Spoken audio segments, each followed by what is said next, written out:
We're building quantum computers, and we're doing that to solve problems that otherwise would be impossible. A calculation that takes Willow under 5 minutes would take the fastest supercomputer timescale way longer than the age of the universe. Okay, we're going to come up with these supercomputers, quantum computers, amazing computers. Okay, what are they going to do? Quantum computer could really help drug discovery, and there's other places where it can understand chemistry or in like fusion energy. What about the big one? Everyone always says cure for cancer. Julian Kelly, part animal, part machine. The man, the beast, senior director of hardware at Google Quantum AI, oversees the hardware roadmap and research strategy for large-scale quantum computers. I'm already tongue-tied and we haven't even gotten into it. You started your quantum computing research in 2008 at UCSB. What's it like to go to school? Beautiful. Fantastic. Yeah, it's heaven. It's kind of a dream. Like, I grew up in Seattle, and it's gloomy, and UCSB is right by the beach, sunny. Beautiful. Really nice spot. Then you did your PhD there. Yeah. You liked it so much you stayed. Yeah. In fact, they encouraged me. The department told me not to stay, and I was like, I think I want to stay. Actually, I already got involved in the quantum project. You're now at Google, the lead designer of the 72-qubit bristlecone processor. Yeah. Well, that was before. A few years ago. Developed Optimus, the automated calibration software for quantum processors. Yeah. True. See, okay, we're getting there. And now, look, they've got key achievements, so you're going to have to explain these, but quantum supremacy milestone 1, scalable quantum error correction milestone 2. I know we're going for milestone 3, which I want to talk about. For 3 right now. But here's why we're here. Willow, which just launched, caused a bit of a conundrum. As excited as people have gotten in the last year and a half about AI, I mean, quantum is just the next level. Yes, it is actually theoretically possible that these quantum computers will be able to hack into all the crypto wallets, all the governments with sensitive data, all the companies, all the banks with sensitive data. And I know you're bored of talking about it, but we're going to have to. We're going to get to the more metaphysical business soon, don't worry. But I wanted to just start with that, with Willow. Why is that a big deal? Introducing our latest quantum computing chip, developed to learn and evolve like the natural world around us.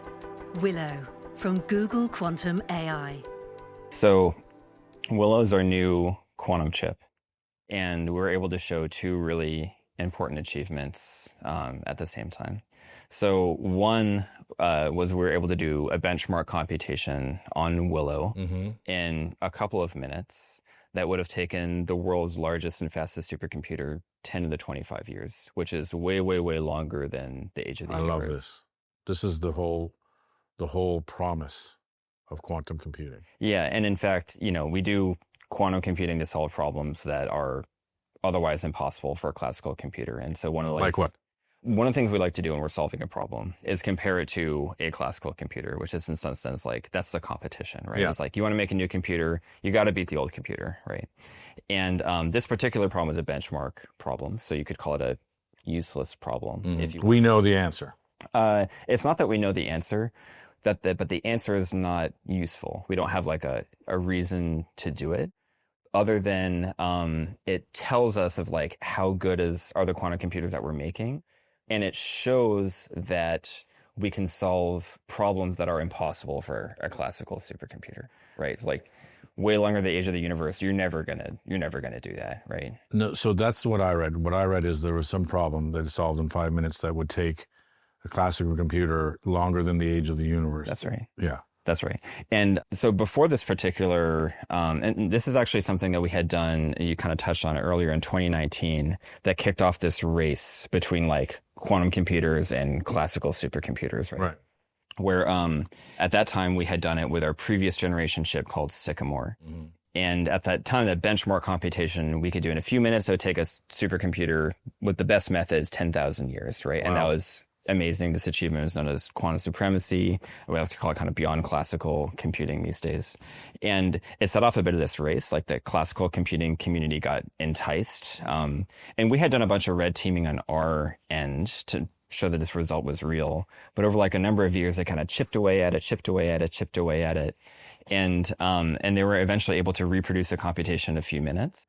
But at the same time, the quantum hardware was getting better also. Right. And we have, quantum computers have an exponential advantage over classical computers at some problems. And it shows that when we reproduce it on our better chips on a Willow, then we get this huge, huge, huge margin, 10 to the 25 years. It's hard to comprehend a number that big. Mm-hmm. And there's a bit of this kind of like back and forth race, but this demonstration just shows that that's something that will never be reproduced by a classical computer.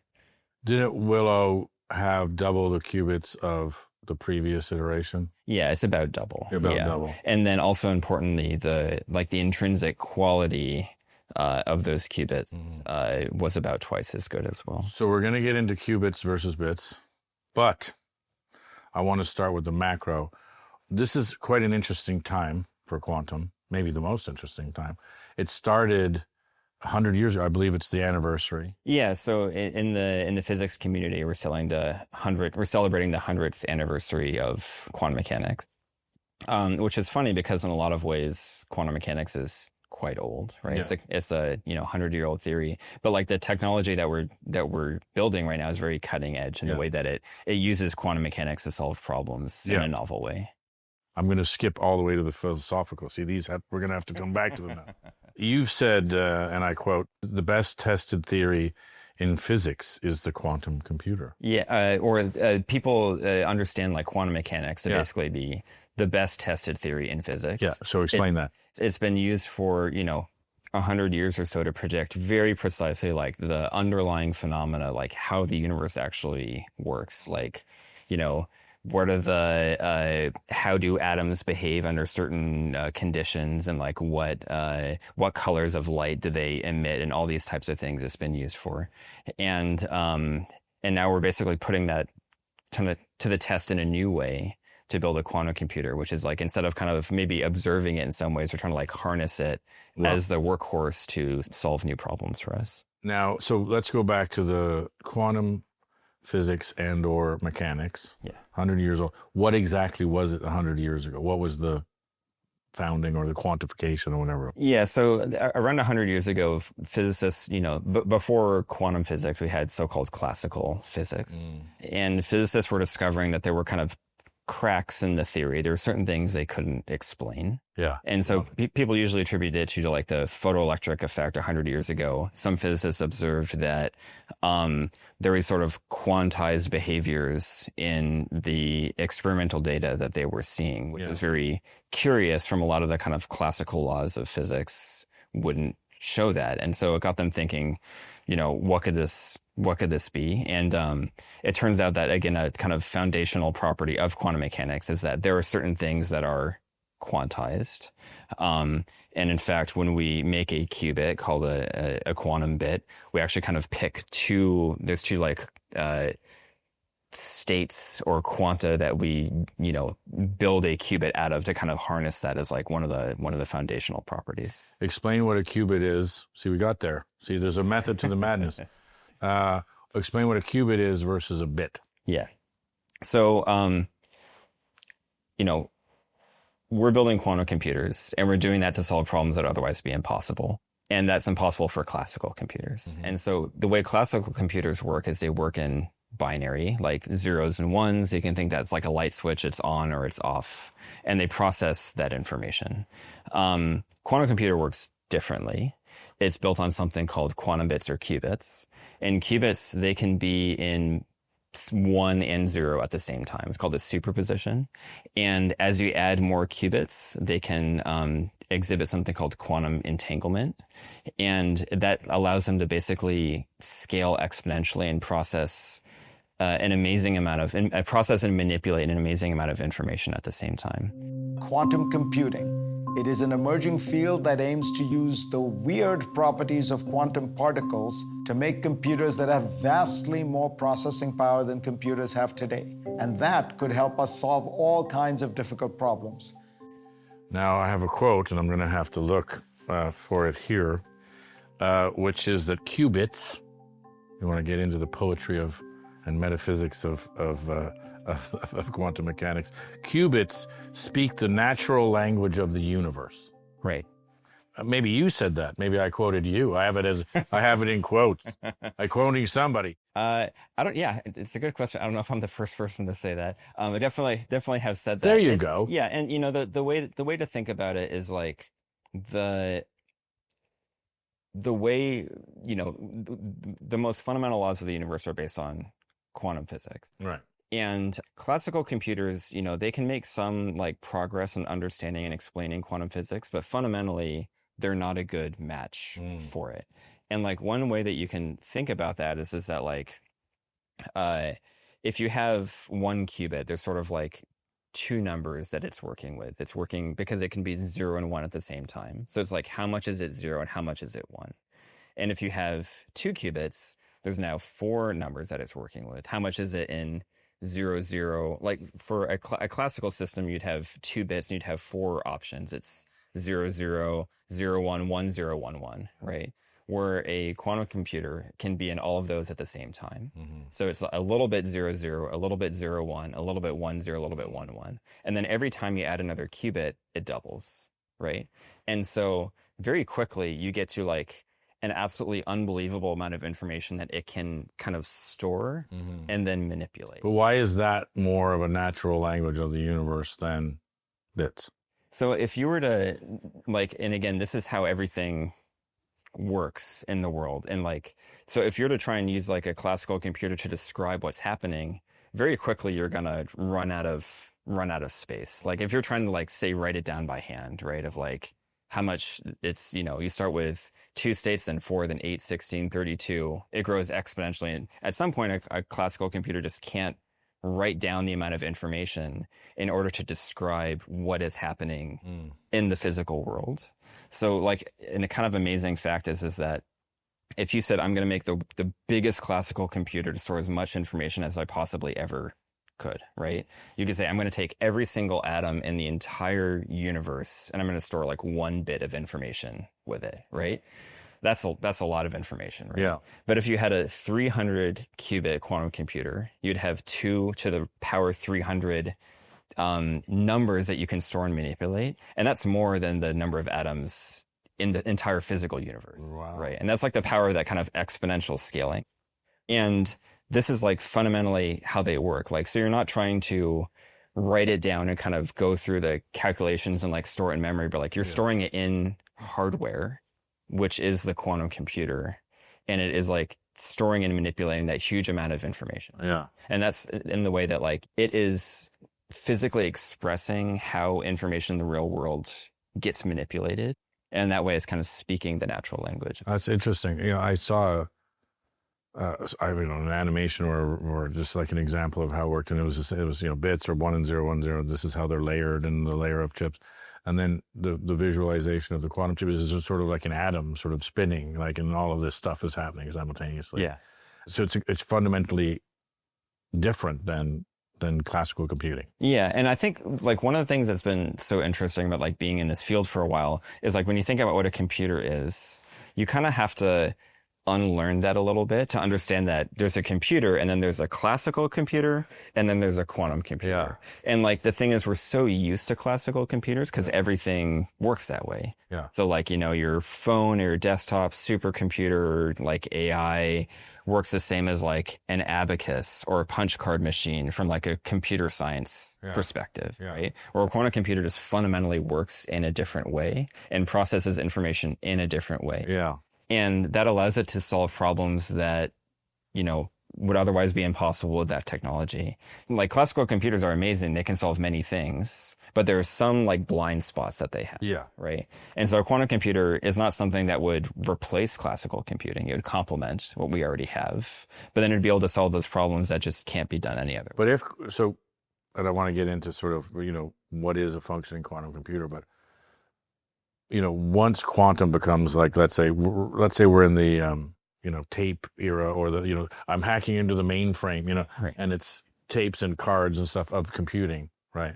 So whatever, 40 years ago, in 20 years, let's say, quantum computing doesn't sort of put traditional computing into the rearview mirror.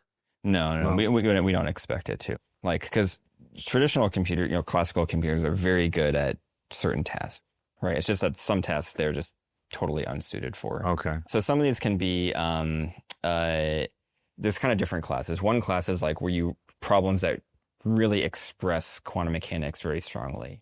And so you might think of real world applications, like if you're doing pharmaceutical research, at the bottom of it, like you're trying to make a new drug and it's having like these really complex chemical interactions. And so a quantum computer could really be critical, for example, in drug discovery process, because it would allow you to basically predict how the drugs are going to interact, say, in a body or with other chemicals. Whereas right now, you might have to go build a whole bunch of candidate varieties and then do an experiment to see which ones work or which ones don't. A quantum computer could basically predict what's going to be more or less effective, which would like speed up the process. Similar types of problems in like making a battery or in like fusion energy, and these places where we just don't have great methods to predict what will happen. We have to kind of resort to expensive or slow experimentation. Hi, it's Shane Smith. Now, before we get back to it, I wanted to let you know about my new Substack. I'm shanesmith.substack.com. Now, I'm going to be posting a lot of new content there, from extended versions of this show to behind-the-scenes stories from my adventures all over the world with Vice. Now, the best part, it's free if you sign up now. So go to shanesmith.substack.com and enter your email. That's it, shanesmith.substack.com. Or click the link below, and now on with the show, which rhymes with Bazango. Feynman basically proposed in the 80s or so that you could think about making a quantum computer. And one of the foundational thoughts there, again, was similar to this, like speaking the natural language of the universe. Like if you want to make a computer that can predict what the world's going to do, it's got to be a quantum computer. Yeah. Because a classical computer is never going to do the job. And, at the time, it was sort of like an interesting idea, a bit of maybe like kind of a curiosity. And he kind of proposed like it'd be interesting to make a quantum computer like a programmable physics lab kind of thought. Yeah. But the field kicked off very much in the 90s or so when Peter Shor started to develop like novel algorithms and show that there were kind of cases beyond just these sort of like physics cases that you could imagine using a quantum computer for. Developed ideas such as quantum error correction, which made them scalable and made people more optimistic that you could actually build one of these things. And sorry, that's a big thing. I know quantum error correction is huge. Why is it so huge, and why does it prove that we can build one of these things? Yeah, so quantum error correction, which is actually this second thing that our Willow chip demonstrated. Okay. So in the 90s, Peter Shor came up with this idea that said, one of the very tricky things about quantum mechanics and building a quantum computer is that these sort of phenomena of like entanglement and superposition, they're very fragile, right? Which is why we don't experience them day to day. You have to get like very kind of careful circumstances to get the laws of physics to really demonstrate that. People thought it was like, we're never going to make a big system this way. It's going to be way too fragile, right? And quantum error correction basically tells you like, how do I really turn this into a computer? How do I make it so that even though there's going to be like noise and all this like delicateness of the underlying states, how can I protect that and then do computations on it? Mm-hmm. And so, for example, like at Google, our core mission is to build an error-corrected quantum computer.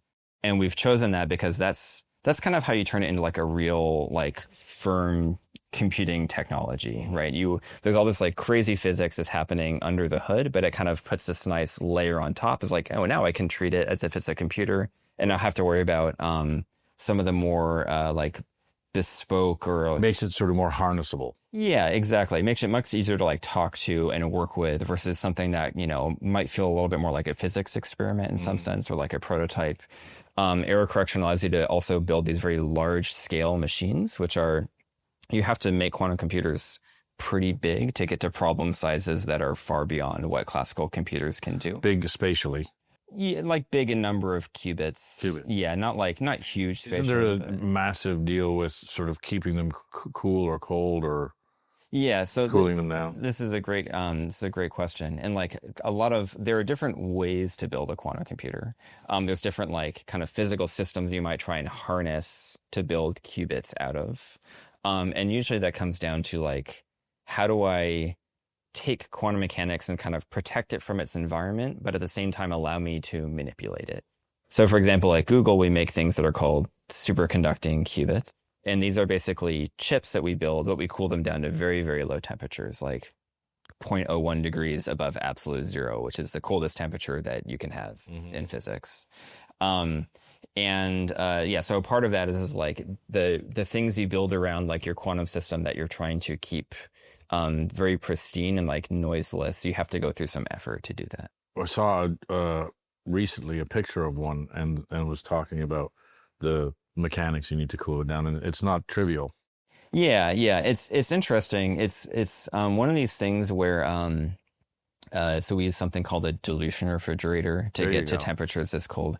And it's funny because it's not super different from like the refrigerator that you have. It just uses like helium and like certain isotopes of helium for it to work and stuff. Yeah. But these things, you know, a few decades ago, if you wanted to do this type of low temperature physics research, you'd have to like build one of these in your lab.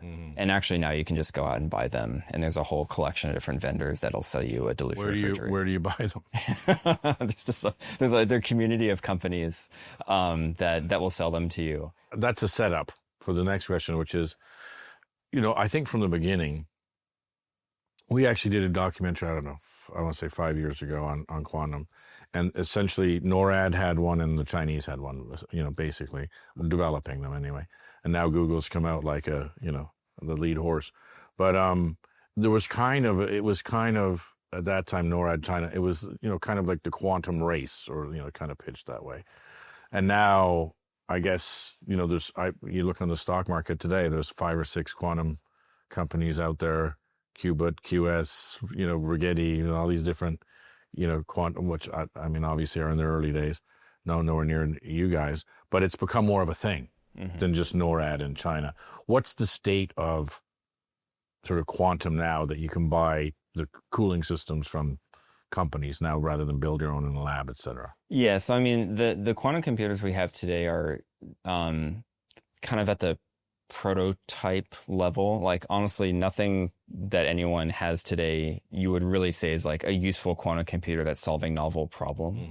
But you know, many people understand quantum computing to be kind of the next big tech thing, right? Like kind of like AI, and then quantum is like maybe a way that you could think about it. So it's like the up and coming technology. And what's so interesting about it is that, you know, you don't usually get these kind of like theoretical computer science guarantees like, if only we could build this computer based on totally different physics, we'd be able to solve all these problems that are super interesting. And that is what quantum computing is about. So like the thesis statement is very strong. That also goes with a big challenge of actually having to build one. And, you know, they're very delicate, they're tricky. And the competition that we have to compare to of like classical supercomputers, humanity has put an unbelievable amount of like time and effort into engineering these systems to be incredible. Like, you know, you kind of talked about these sort of mainframes before and punch cards, and now we're at these like, you know, really tiny silicon chips with like state-of-the-art technology to make them small. But still, there are some problems that they can't solve. And so that's the overhead that we need to get over. But like, there's a lot of evidence that shows that these things are going to be super useful. And timeline, like 5 years is thrown around? Yeah, so I mean, we expect, and we're optimistic that in the next 5 years or so, we're going to have an application that can only be solved on a quantum computer. That being said, there's going to be kind of like a spectrum of like, you'll get to these first, you know, interesting, useful cases, and then over time there'll be more. The capabilities of a quantum computer will expand until they become, you know, hopefully just like a fairly normal technology that you can kind of access to solve these problems that otherwise you wouldn't be able to. And so when that happens, do you expect sort of, does quantum feed quantum? You know, like a Moore's law kind of thing of, when you get functioning, you know, quantum computers, do they sort of speed up the process and making the next wave and the next wave up? Yeah, I think I would say probably so, because like there's a lot of challenges that we have. Like we're doing all this cutting edge technology research to make our quantum computers work, and you could imagine that, you know, some of those problems might be able to be helped by the presence of a quantum computer. I also think just the level and interest of them will grow even higher by the time it's like you kind of have this 0 to 1 moment of like, now you've built one and you've solved a problem that's totally impossible and it's really interesting. We care about that. And then, you know, there'll be even more interest in kind of improving them and continuing to build them. Now, I don't know if you like this or hate it, but there's a lot, because they're nascent and they're new and they're exciting, made of, you know, the marriage of quantum with AI. Nobody knows anything. So what do you think of that? And why are people maybe so fascinated with that? Yeah, it's and it's interesting because, you know, we're called Google Quantum AI, and that was like kind of in some sense like a bit of an aspirational name from Hartmut Neven, who's our founder. Right. But quantum and AI, they're two separate technologies. Yeah. But they do complement each other in a number of ways. You know, so on one hand, like AI can solve a whole bunch of things, but it is fundamentally built on classical computers, or at least the way that we've built them right now. Right. And so some problems that they won't be able to solve, right, that only a quantum computer could. But there are also some ways that they can kind of interact with each other. So like at Google, you know, we have this thing AlphaFold, which is able to talk about how like proteins work and how they interact with each other. And a big way that worked so well is that there's this big database that people had painstakingly spent years kind of populating about that the AI could then train on. And that's a bit of a unique circumstance. And so one way that you could imagine a quantum computer could help AI could kind of perform these simulations of what different quantum mechanical problems might do, and that could provide training data for AI to then learn on, to kind of get, you know, some type of intuition for what quantum does. And then this kind of the converse, which is that, you know, AI helps us build quantum computers in the sense that, you know, it helps us in all the ways it helps people every day do research, or you can. It does help you. Yeah, like it can help you write code, you know, or take notes in a meeting, or like summarize an email, like all those types of things, like are tangible benefits as well. Yeah, for sure. And how far is Google ahead than you know, other entities? And phase 2 of that question, functioning quantum computer. Who gets there first? Like, is it private? Is it the government? Is it China? Is it America? Is it the combination of America and Google? Like, who is it? Yeah, that's a good question. So, I mean, we think we're like very much in like a cutting edge position. In particular, from Willow, like the two things we'd point to, you know, as evidence for that is, one, we show this benchmark computation, which is like way beyond what the world's largest supercomputer could do. And two is we show this really foundational task in quantum error correction. And I mentioned before is like in the mid-90s, this was proposed, and no one's ever been able to get this foundational demonstration of quantum error correction, which is to show that you're what's called below the threshold. And with Willow, we were able to show for the first time in basically 30 years that you could actually make a physical system good enough for error correction to work. This might be a wonky question, but speaking of that, and I'm doing this on memory, so correct me, and just always correct me if I'm wrong, which is probably usually. But you used to be, I believe, on D-Wave chips, and then you to making your own chips. Is that necessary because you had to do it because they weren't keeping pace with what you needed them to do? Yeah, so this is a bit of a nuanced point, I would say. So we build what's called a gate model, or like a digital quantum computer now at Google. And in the past, they had built what's called an annealer. And so actually when the project was founded by Hartmut, that was sort of the only technology available at the time. And it sort of motivated like, hey, this stuff is really interesting. Also, it's really hard. Maybe we should take on a hardware effort. And actually, so the funny story is that I was at UCSB as a graduate student at the time, and we were getting some really promising results at the university. And we were trying to find if, you know, we could find a place to really turn this into a whole thing, right? And then it just happened that we met up with the folks that were at Google to, you know, start a hardware project. Actually, with my PhD advisor, John Martinez, and then Hartmut Neven, who was at Google. And then through that, we kind of pivoted from this sort of annealer to the, I'd say, more conventional gate-based or digital quantum computer. And that's the one that has more of the like theoretical guarantees about what the capabilities might be, and is a bit more like understood in that sense. So you had to build your own hardware to sort of get to where you wanted to be? Yeah, I mean, like if you, because going way back, I started working on this project in 2008. I started as an undergrad actually at the university, and you're just screwing things together and That's just great though. yeah, which is great. And then and now, we have a whole collection of people, and we have people like dedicated to certain aspects of it and really fine tuning it. And in a lot of ways, it looks just like the evolution of computing. It's like, you go far back enough and you've got like mainframes and people plugging in cables. Yeah. And a lot of levels in a lot of ways, we're kind of there right now with a quantum computer. Like when you look at it, you see some of the parallels, and we're working on that integration and kind of maturity of the technology, which will happen over the next number of years. Yeah. My dad was a mathematician and a physicist and a computer scientist back in the early days. Yeah. And I remember he came home one time and he had this digital clock that they had built in a lab. Yeah. And he was like, yeah, I mean, I don't know how much it would be worth, $100,000 of, whatever. And it was like one of the first like digital clocks. And he was so proud of it. He loved this digital clock. And now you can get, for 99 cents. Right? Yeah. So I always, when I think about the evolution of technology, it's in my brain, it's like, okay, now we're at the $100,000 digital clock. Right. When we get to the 99 cent, everything is, a digital clock, then that's when sort of, to my mind anyway, quantum computing becomes not only ubiquitous, but like beyond our even comprehension of what we can think of now. Yeah. And I think it's funny because I agree with like your line of thinking, because sometimes, we'll get a criticism of, we did this, again, there's this benchmark computation, right?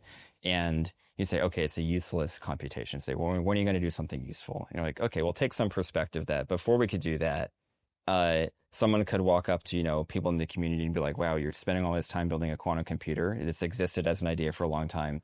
Is there literally anything you can do that is better than a classical computer? And you'd say, no.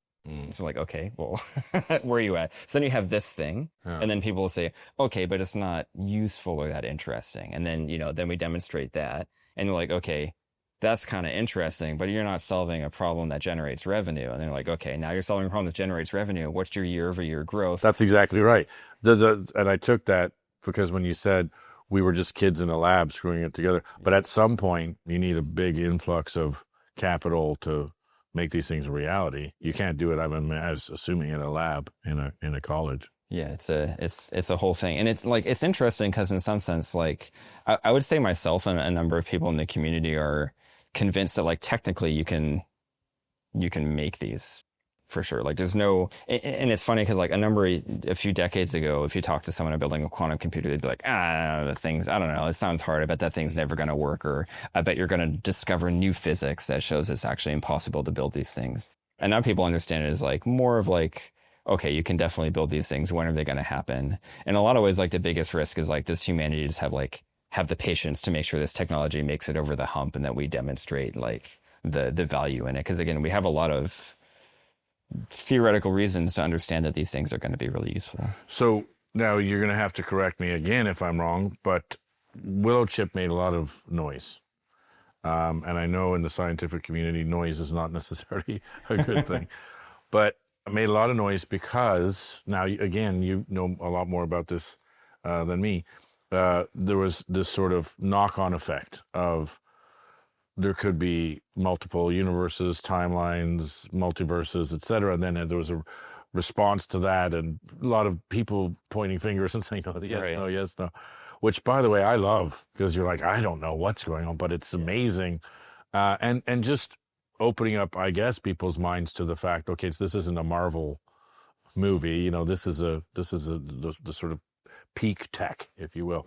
So maybe explain a little bit about what happened and what the noise is about. Yeah. So, I mean, there's something just intrinsically interesting about quantum mechanics that's persisted in the community for the duration that it's been around, which is that there are these equations that we have that predict what the world is going to do. And I mentioned before, they're extremely accurate.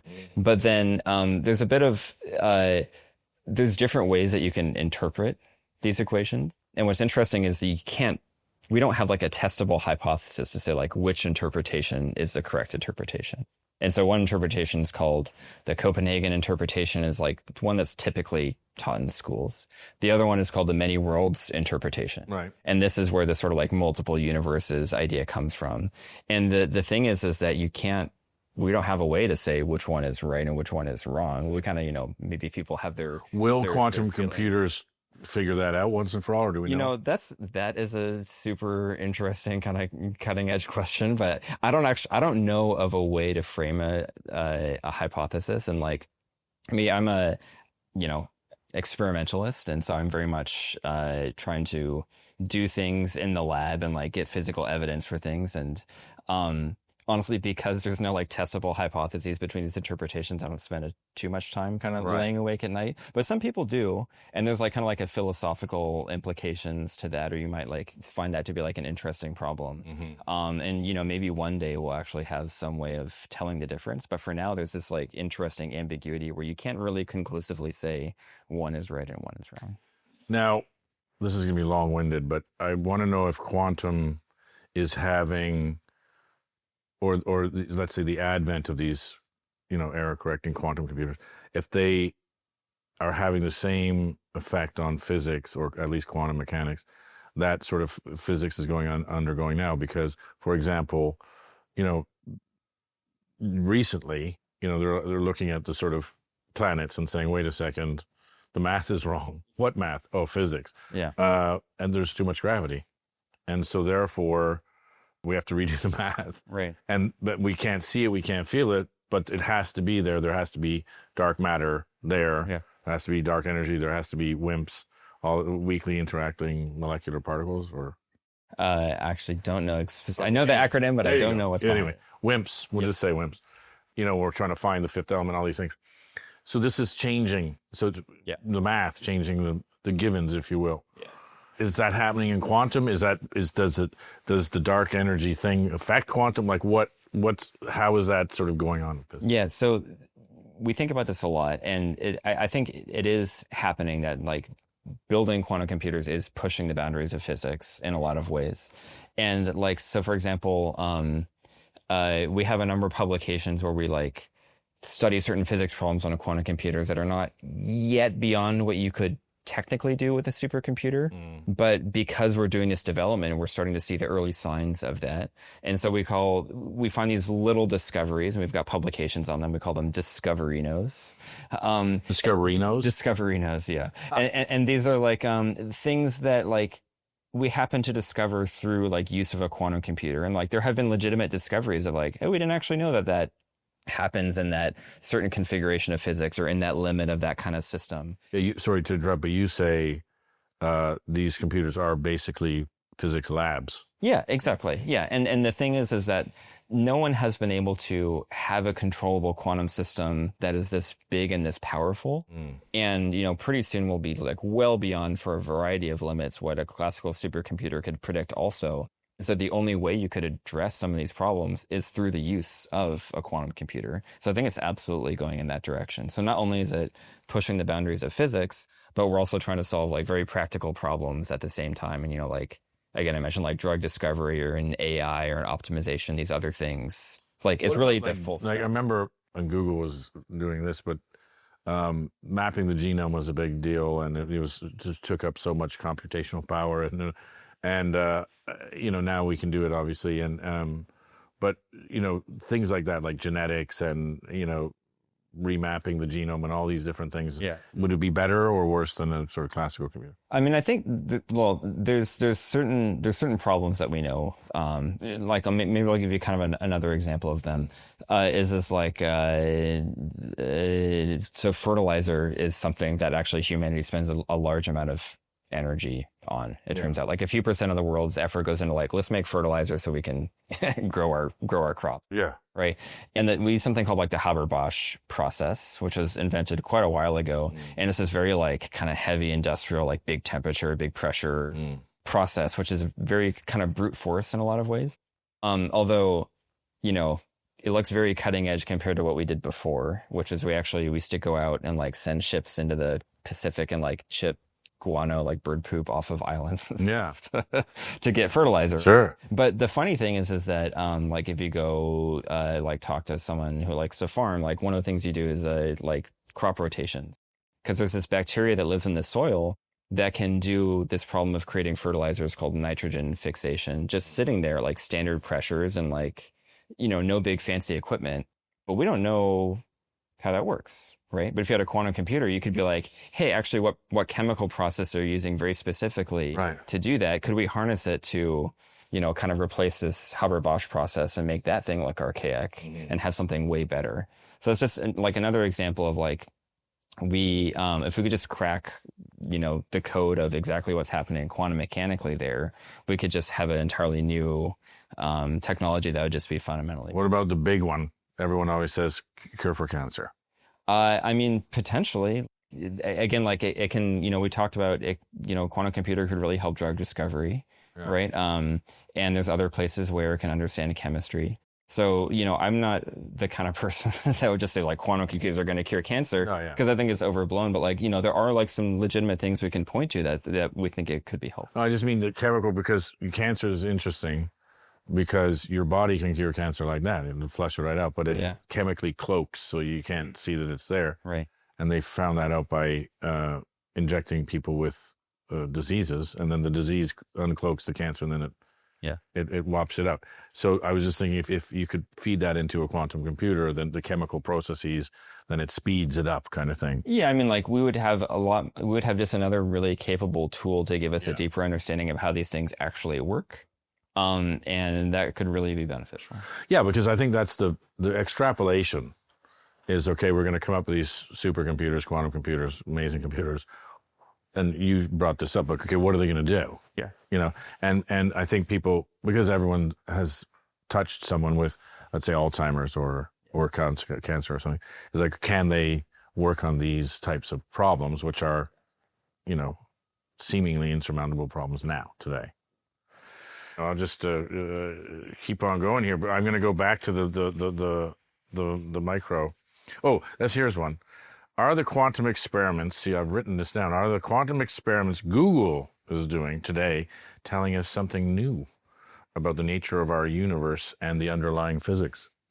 I mean, I think kind of going back to what we were talking about before is like we have actually a whole like collection of experiments that we've done where we like look at some kind of novel physics problem and say, let's use a quantum computer to study this.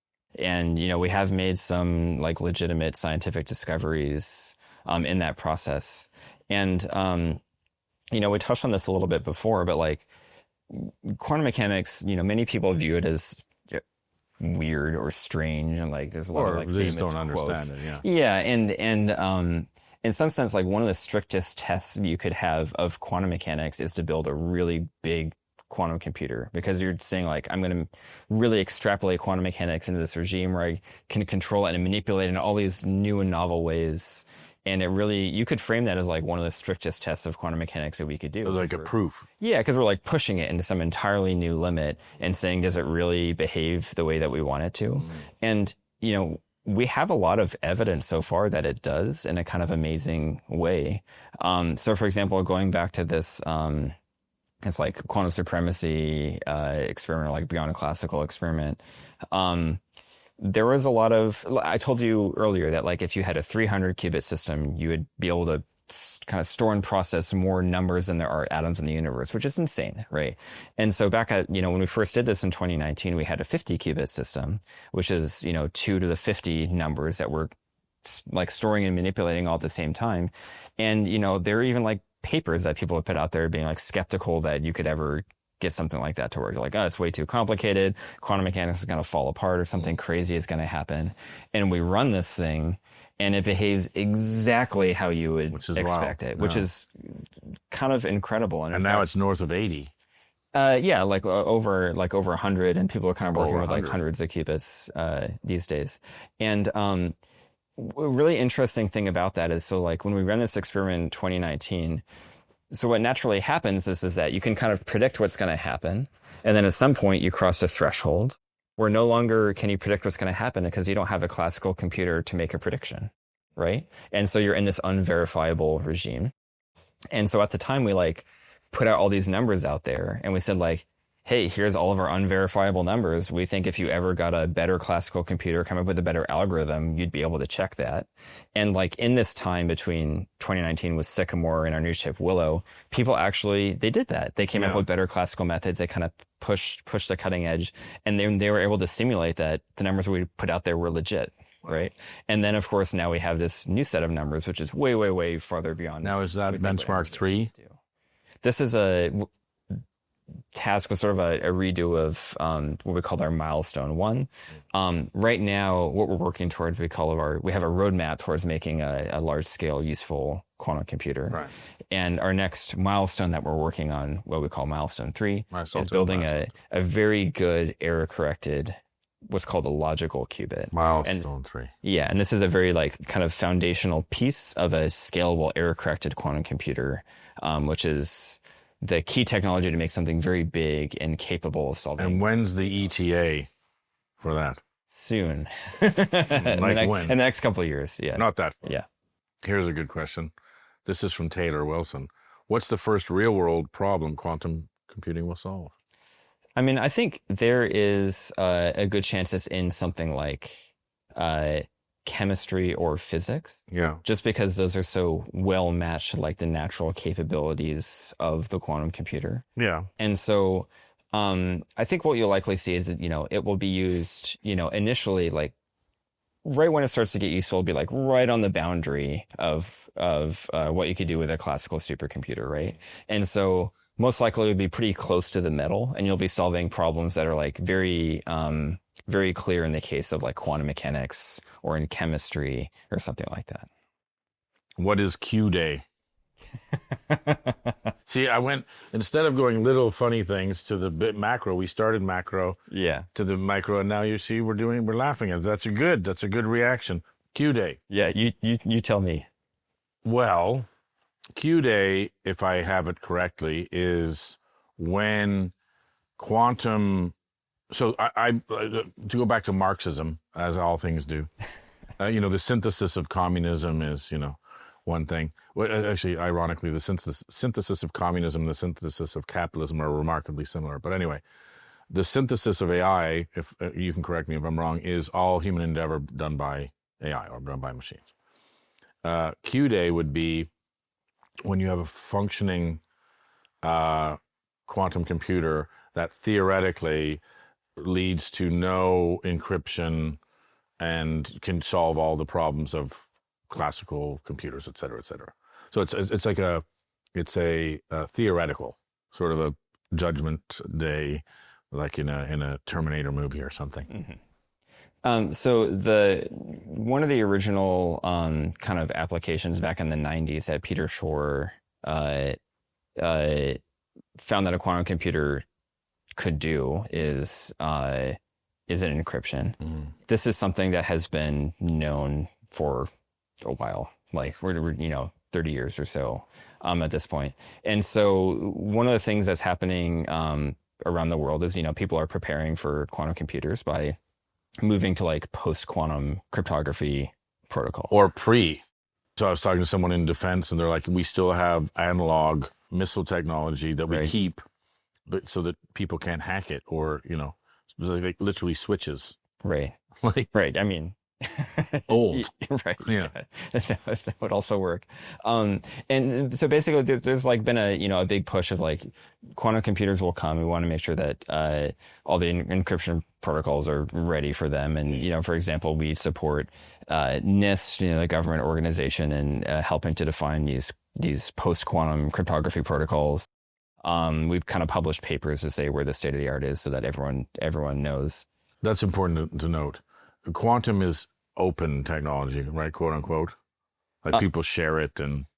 Yeah. I mean, there are, there's a big scientific community of people that kind of share results. There's like IP that, companies protect, for example, and the government's got like export controls and things like that. So technology they're paying attention to. But, it's not like a dark technology or something that I would say. I mean, I'm sure there's folks that are working on it that aren't sharing everything. Right. But for the most part, like the industry leaders are kind of saying, where we're at, what the capabilities are. Yeah. And, there's a whole variety of like companies and organizations doing that. So Q Day is, and I think you likened it to Y2K, like it's sort of like this nothing burger. Yeah. And I would take it back a little bit from like nothing burger, but in the sense that, the fact that you're asking me about what might happen with cryptography and quantum computers shows that like there's a good awareness of this problem. We've known about it for a number of decades. There's a lot of ongoing work to prepare for it. Yeah. And Y2K is a good analogy to that because, we knew for a while, like, okay, Y2K is going to be this thing. The way the computer stored dates is going to get messed up when we go from 1999 to 2000. And like we in the world put in the legwork to get everything ready for it. Then Y2K happens and we're like, okay, that was fine. And, as long as we sort of put in that effort to move over to post-quantum cryptography protocols, then, we should be able to kind of continue. I think the worry is, okay, we're doing quantum. And if you look at the past, let's say CRISPR, for example, you say, okay, well, there's CRISPR technology. And then everyone says, well, we're not going to use it for anything bad, of course. And then people do, right? And it's like, well, we are going to use it and we are unabashed about using it. Or like, CRISPR for changing babies and the things that, playing God, which everyone's freaked out about. Yeah. So I think the fear is if there is this technology that leads to, not just for all the crypto guys going, oh, my Bitcoin is worth zero, or the blockchain is, needless or useless. But there's, security. And you're saying that, okay, they know that it's coming, so they're doing post-quantum encryption. Yeah, that's right. And I would say just like generally with actually, first of all, what I would say is like at Google, we have, for example, like these AI principles, which we take very seriously as an example of a technology that's, in vogue right now. And like, that's something in quantum, we look to kind of inform how we think about the development of that technology. It's still fairly early days, but, that is very much in mind for us. And we take that seriously. Of course, it is true that with any development of any new technology, there's a capability that's out there and you can't, the technology fundamentally doesn't enforce how people use it. It's just a capability. And it's, our role in the world to kind of set up the guardrails as much as we can to prevent misuse of things. And, at Google, like these AI principles are, for example, something that we look to as we're looking ahead for the quantum as a way to model how to deal with that. Yeah, I think, Canadians famously fell in love with, atomic science and technology and nuclear technology, and gave a free energy through reactors to countries like India and Pakistan, and said, whatever you do, don't do anything bad with it. Now, you have, that's the biggest worry is because two countries that hate each other along the line of control, one of the most, I think, besides the DMZ, most defended line, and lots of nukes pointing at each other, and that it's terrifying because this, you have technology that can be used in ways that we never thought about. Which leads me to the last question: when quantum, so we're in the quantum, the $100,000 clock era of quantum. When quantum becomes the 99-cent watch era, there will be, I'm imagining, not everyone, but like there'll be a plethora of quantum computers. What happens then? It's interesting to try and think that far ahead, but it's also quite challenging in a number of ways. Well, that's why we're talking to you. Yeah, exactly. Because it's like, imagine you were like putting together one of these like mainframes in, I don't know, like the 50s or 60s or something like that.